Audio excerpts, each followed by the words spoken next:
Hunter Knight Customs.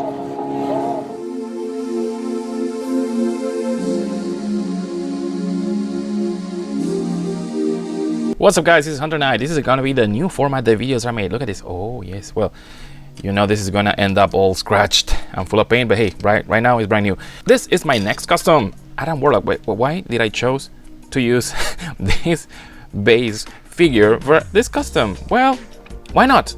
I said, why not? These figures are the ones that should be priority to be repainted, or at least to practice your skills. As we all can remember, this is the way it came in 2008. This figure is from the Red Hulk Build-A-Figure wave from 2008. Used to be a Target exclusive. This is how the staff looked like. Very basic. This is how the gauntlet looked like. Look at this. This is the skull. Jeez, what is this? Medieval. So for this custom, I took inspiration on this Iron Studios type of statue. Okay, so yeah, look at that. That's nice. So for Warlock here, what do we use? This is a dry brush. It was done using this one, Calidor Sky from Citadel. The metallic here for his staff and the gauntlet, as you can see. This was done with AK Interactive metallic all gold. Yes, this is their all gold.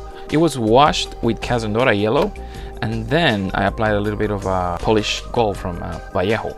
They have different types. This is the one that's the best for customs, game color. You see here, it was a wash. This wash was done with no whatever it's called, no oil from Citadel.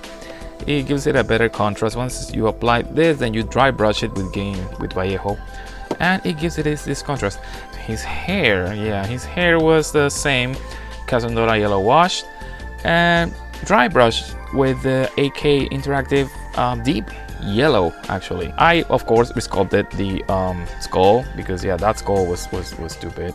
So yeah, no, I wasn't gonna keep that thing. The Infinity Stones, as you can see, they have been repainted. Of course, Citadel has this gel line of paints that emulate stones. What you do is that you apply a silver vase, and then you put the blue one, obviously Soulstone blue, the red one, obviously Spirit Stone red. The purple was actually, this is a cheat, I used Turbo Dork People Eater, and then I put a gloss on top. This one was actually Tamiya Clear Orange on a silver base, and then a coat of gloss. So yeah, that's how I maxed this old classic figure. Of course, you can apply the same techniques using in this video on the brand new Marvel Legends Adam Warlock figure that Hasbro released last year. This particular figure will be auctioned on eBay. It should be there right now as we speak, as you're watching this video. And don't forget to stay tuned for the glam video. This is the way that my videos are going to be now.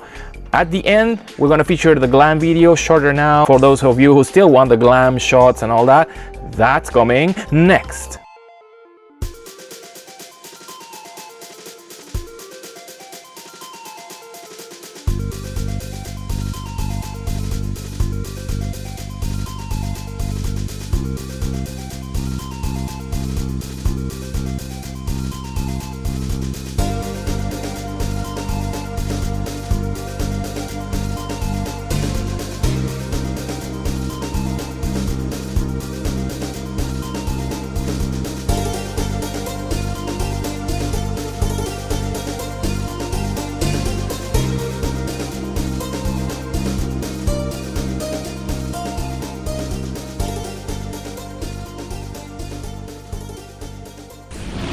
Impressive.